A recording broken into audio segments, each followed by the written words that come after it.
حضرت واصف علی واصف رحمۃ اللہ کا بڑا پیارا جملہ ہے کہ پریشانی حالات کی وجہ سے نہیں، خیالات کی وجہ سے ہوتی ہے. ہماری پریشانیاں ہماری غلط فہمیاں ہوتی ہیں. ہم نے غلط پیمانے بنا لیے خوش نصیبی، بد نصیبی، کامیابی اور ناکامی کے. قرآن پاک میں اللہ تعالیٰ ارشاد فرماتا ہے کہ میں جب ہم ایمان لے آئے، جب ہم نے کلمہ پڑھ لیا، تو اب اللہ نے کہہ دیا ہے کہ میں آزماؤں گا بھوک سے اور خوف سے. خطرناک بھوک کون سی ہے کہ خواہش بھی اور پوری بھی نہ ہو رہی ہے. خوف کیا ہے کہ جو حاصل شدہ چیزیں ہیں وہ چھن نہ جائے. آج آپ دیکھ لیں کہ آرزویں بڑھتی جا رہی ہیں، کمپیریزن بہت زیادہ ہو گیا. رسول اللہ صلی اللہ علیہ وسلم کی حدیث ہے کہ جب بھی دیکھو اپنے سے نیچے کو دیکھو. سر اٹھا کے اللہ سے کچھ مانگنے سے پہلے سر جھکا کے وہ ساری نعمتیں گن لو جو اللہ نے پہلے سے دی ہوئی ہیں. اینگزائٹی وسوسوں کی، نیگیٹو تھاٹس کی بیماری ہے. یا ماضی کا پچھتاوا یا مستقبل کے اندیشے. پریزنٹ مومنٹ میں بندہ نہیں رہتا، یا ماضی کے اس کے بارے میں سوچتا رہتا ہے. آدھے لوگ تو ماضی بدلنا چاہتے ہیں، دیکھیں کیا چاہتے ہیں. وہ وقت جو ویسے ہی گزر گیا اس کو اپنے دماغ میں پھر سے لا کے، اللہ تو کسی کو اس کی برداشت سے زیادہ نہیں آزماتا، ہم خود کو آزما رہے ہوتے ہیں. خطرہ باہر سے نہیں ہے، کیونکہ اینگزائٹی میں نا ایک فیئر بھی ڈیولپ ہو جاتا ہے، خطرے کا احساس ہوتا ہے. خطرہ باہر سے نہیں ہے، خطرہ اندر سے ہے. شیطان ہماری رگوں میں خون کی طرح دوڑتا ہے اور وہ دو ہی کام کرتا ہے، یا مغرور کر دیتا ہے یا مایوس کر دیتا ہے. جب آپ کے حالات اچھے ہوں گے تو مغرور کر دیتا ہے، یہ اس کا طریقہ واردات ہے. یا اگر کہیں ذرا سختی آئے گی تو وہ آپ کو مایوس کر دے گا. اور اللہ نے تو سیدھا سیدھا کہہ دیا کہ میری رحمت سے مایوس نہ ہونا، میری رحمت میرے غضب پر حاوی ہے. اپنے حال کو نہیں دیکھنا ہوتا، اپنے خیال کو دیکھنا ہوتا ہے. اس دن میں حضرت واصف علی واصف کی ایک آڈیو سن رہا، اس میں ارشاد فرماتے ہیں کہ پیغمبر کی ابتلا تقرب کی انتہا ہوتی ہے. جتنا پیغمبر تکلیف میں ہوتا ہے اتنا اللہ کے قریب ہوتا ہے. اللہ کی تقسیم امیر اور غریب کی نہیں ہے، خوشی اور غم کی نہیں ہے، قریب اور دور کی ہے. وہ ایک اور جگہ ارشاد فرماتے ہیں کہ اللہ کے راستے کی سب سے راز کی بات یہ ہے کہ مشکل میں بھی آسان رہتا ہے. دیکھیں، چھوٹے ڈر کو بڑا ڈر ختم کرتا ہے. ہم دنیا کو لے کے الجھ گئے ہیں. رسول اللہ صلی اللہ علیہ وسلم کی حدیث ہے کہ یہ دنیا جو ہے نا کافر کے لیے جنت ہے اور مومن کے لیے قید خانہ ہے. ہم نے جو ہمارا مضمون تھا نا وہ ڈپارچر کا تھا، ہم ارائیول کو لے کے بیٹھ گئے اور یہاں سے نکلنا ہی نہیں چاہتے. قید خانے کی سب سے بڑی نشانی یہ ہوتی ہے کہ جب بھی انسان اس سے نکلے تو خوشی خوشی نکلے. تو فضل یہ نہیں ہے کہ انسان موت سے بچ جائے، فضل یہ ہے کہ موت آسان ہو جائے. جو زندگی اللہ نے رکھی ہے آسانی کے ساتھ، اللہ کی ذکر کے ساتھ، رسول اللہ صلی اللہ علیہ وسلم کی محبت کے ساتھ اور انسان کی خدمت کے ساتھ گزرے. یہ جو ہم آرٹیفیشل ہو گئے ہیں نا، مصنوعی ہو گئے ہیں، کہ جیسے بھی آپ نے بڑی پیاری بات کی کہ آدھا مسئلہ تو سننے سے حل ہو جاتا ہے. ہم سفر ہم خیال ہو جائے تو منزل آسان ہو جاتی. اکثر آپ ہاسٹل لائف سے مجھے یاد آتا ہے کہ آپ لیٹے ہوئے ہو اور آپ نے کوئی ضروری جو ہے چیزیں لینے جانا ہے اور آپ کہتے ہو کہ دوست کو کہتے ہو کہ یار میں نے بازار تک جانا ہے لیکن بڑا تھکا ہوں، اور وہ ایک دم سے کہتے ہیں کہ چل یار میں بھی تیرے ساتھ چلتا ہوں. وہ بس اتنا کہہ دینا کہ چل یار میں بھی تیرے ساتھ چلتا ہوں، تو پتہ نہیں کہاں سے ہمت آ جاتی ہے. تو ہم انسان جو ہے نا انسانوں کے لیے بنے ہیں، انسانوں کی خدمت کے لیے بنے ہیں. ہم مطلب لوگوں نے کیا کیا ہے، لوگوں نے انسانوں کو رد کر کے ان مشینوں کا سہارا لیا. جم کو میں اسی لیے بھی ریکمینڈ کرتا ہوں کہ جم میں ایک سوشل سپورٹ بن جاتی ہے. ایک جم کا اپنا انوائرمنٹ ہوتا ہے، آپ ریگولر بیسس پہ آ رہے ہوتے ہو، سلام دعا بھی لوگوں سے ہو رہی ہوتی ہے، مرر میں آپ کو جو ہے ریزلٹس بھی نظر آ رہے ہوتے ہیں.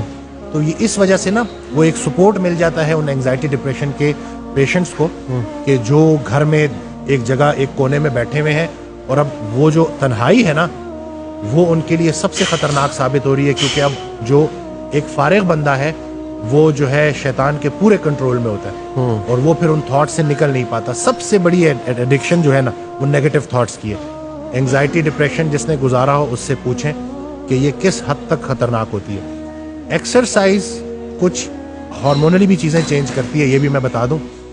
ایکسرسائز ہوپ مالیکیول ریلیز کرتی ہے.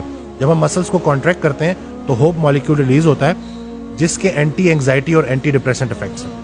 یہ جو لیکٹک ایسڈ ریلیز ہوتا ہے جو ہمارے جب ہم رننگ کر رہے ہوتے ہیں یا ایکسرسائز کر رہے ہوتے ہیں اور ہمارے مسل جل رہے ہوتے ہیں، یہ لیکٹک ایسڈ پروڈیوس ہو رہا ہوتا ہے. یہ لیکٹیٹ برین میں جا کے اینٹی اینگزائٹی افیکٹ دیتا ہے. تو یہ جو ایکسرسائز ہے نا کہ مشقت، یہ تھوڑی دیر کے لیے تو ہمیں ذرا بھاری لگتی ہے، لیکن اس کے جو مینٹل ہیلتھ کے اوپر بینیفٹس ہیں نا وہ کوئی بھی جا کے دیکھ سکتا ہے، ریسرچ آرٹیکلس پڑھ سکتا ہے کہ دنیا کتنا اس کے اوپر کام کر رہی ہے. ہمیں تو دین اسلام اللہ نے دیا تھا جو ہماری اسٹرینتھ تھی، ہم انفارچونیٹلی اس کو سمجھ نہیں پائے. قرآن ہم نے ترجمے سے نہیں پڑھا اور ہماری شاید وہ پرائرٹیز ہی چینج ہو گئی ہیں کہ ہم جو اصلی خوشی ہے نا اس کو نہیں محسوس کر پاتے اور ہم نے بے جان چیزوں میں اپنی جان اٹکائی ہوئی ہے. اس لیے بیماریاں اور یہ پریشانیاں آ گئی ہیں. جتنا آپ اللہ کے قریب ہوگے اتنا آپ انسانوں کے قریب ہوگے. بلکہ حضرت واصف علی واصف رحمۃ اللہ کی ایک آڈیو میں نا وہ بڑی انہوں نے پیاری بات کی کہ جب بھی رات کو سونا اللہ نے تمہیں کسی مقصد سے بھیجا, بے مقصد نہیں بھیجا. تو رات کو سونے سے پہلے خود سے کویشچن کیا کرو کہ کیا میری ذات لوگوں کے لیے بے ضرر ہے؟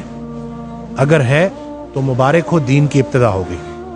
پھر اگلا کویشچن کرو کہ کیا میری ذات سے لوگوں کو نفع ہو رہا ہے؟ اگر تو جواب ہاں میں ہے تو مبارک ہو, دین مکمل ہو گیا.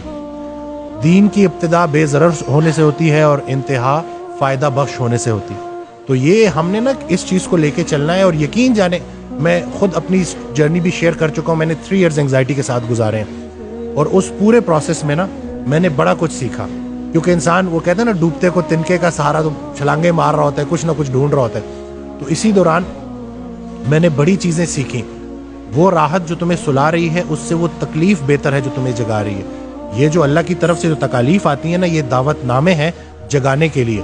کیا ہے میرے بندے جاگ, کہیں زیادہ آرام پسند تو نہیں ہو گیا, کہیں زیادہ کمفرٹ میں تو نہیں چلا گیا, کہیں آس پاس دیکھ رہے یہ جو پڑوسیوں کے حقوق کے اوپر صحابہ سمجھتے کہ شاید جائیداد میں بھی ان کو حصہ نہ دے دیا جائے. تو یہ پورا اسلام جو ہے نا, یہ پورا کا پورا آپ کے پاس آپ کی پرابلمز کا حل ہے. لیکن ہم اس اسلام کو سمجھے نہیں ہیں. اکثر آج کل یہ سو کالڈ ذرا یہ جو کچھ لوگ ہیں وہ کہتے ہیں کہ کیسے آپ ایک بیماری کو اسلام سے ریلیٹ کر رہے ہیں. کیا اسلام آپ کو کمپیشنیٹ ہونا نہیں سکھاتا؟ کیا اسلام آپ کو ایمپتھی نہیں سکھاتا؟ کیا اسلام آپ کو ایکسرسائز کرنا نہیں سکھاتا؟ کیا اسلام آپ کو روزہ رکھنا نہیں سکھاتا؟ کیا اسلام آپ کو جس نے اپنے آپ کو پہچان لیا اس نے اپنے رب کو پہچان لیا. پہلے اپنی خدمت کرنی ہے پھر دوسروں کی کرنی ہے. تو یعنی کہ خود سے غافل والے جو مطلب قوی مومن بہتر ہے اللہ کی نظروں میں ضعیف مومن سے. یعنی کہ اللہ کو بھی وہ مسلمان پسند ہے جو پہلے اپنی خدمت کرتا ہے, جس نے اپنے آپ کو اس قابل کر دی. تو انہی چیزوں کو اگر ہم سمجھیں گے نا تو ہم کوئی اسلام کو معاذ اللہ کوئی ایسا نہیں سمجھ رہے کہ جیسے ہم بیماری سے نظر ہٹا رہے ہیں. ہم یہ کہہ رہے ہیں کہ اگر ہم اسلام کو پراپر سمجھ جائے تو بنانے والے نے ہی ہمیں اسلام دیا ہے نا, تو اس نے پورا مکمل ایک ترتیب ہمیں بنا کے دی ہے. بس ذرا سا ہم اس کے اوپر عمل کرنا شروع کریں گے تو انشاءاللہ ہماری زندگیوں میں آسانی ہے. واصف علی واصف رحمۃ اللہ سے ایک شخص نے پوچھا کہ مجھے کیسے پتہ چلے گا کہ اللہ مجھ سے کتنا راضی ہے؟ انہوں نے جواب دیا کہ جتنا تم اللہ سے راضی ہو اتنا اللہ تم سے راضی ہے. خود سے پوچھو کہ کہیں تم نے اللہ سے گلے تو نہیں شروع کر دیے؟ پہلے تھوڑا انعام ہوئے ہوئے ہیں اللہ کے آپ کے اوپر.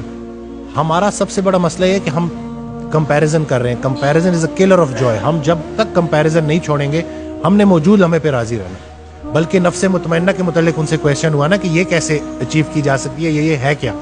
تو انہوں نے ایگزامپل دی کہ مثال کے طور پہ اللہ تعالیٰ آپ کو 2 دن کے لیے آپ کی زندگی کا کنٹرول دے اور 2 دن بعد وہ کنٹرول واپس لے اور آپ سے پوچھے کہ کیا کیا بدلا, اور آپ بولو کہ یا اللہ آپ سے بہتر میری زندگی کون چلا سکتا ہے, جوں کی تو واپس لوٹا دی. تو یہ نفس مطمئنہ ہے.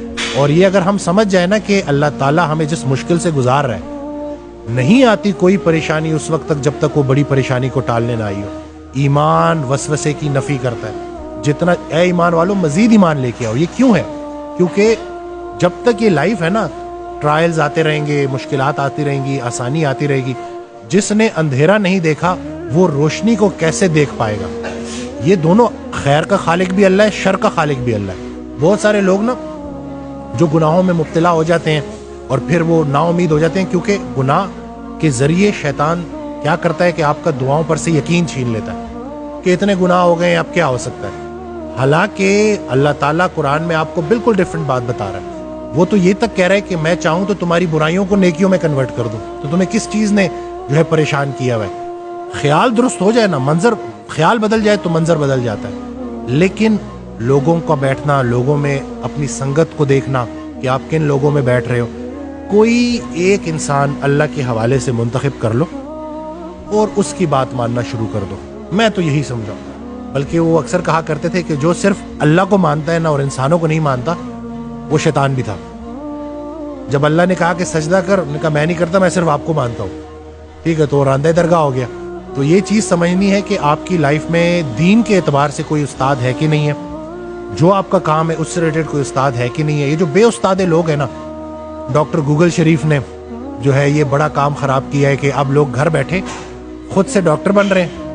ایک چیز جو گوگل آپ کو نہیں دے سکتا وہ ہے ایکسپیرینس, وہ ہے تجربہ. جتنا علم اطاعت سے ملتا ہے اتنا کسی کتاب سے نہیں ملتا.